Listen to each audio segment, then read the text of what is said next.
This is my neighbor's Craftsman's, or not Craftsman, Cub Cadet zero turn mower.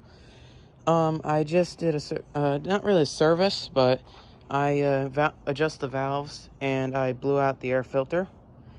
And one thing I noticed when I was running it is that the engine was shaking a lot. And that's when I found out that one of the bolts underneath here, that one right there, was loose. So I got it all tightened up. And yeah, now I don't really shake as much.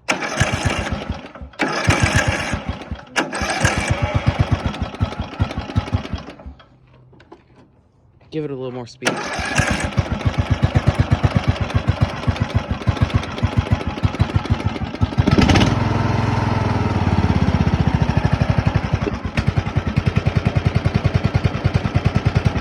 There we go.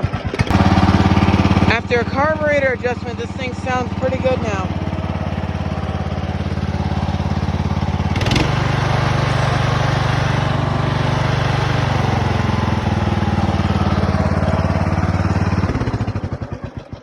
Just need to get the thing a new mower belt now because the belt broke on it about a day ago. But yeah, it's running much better now.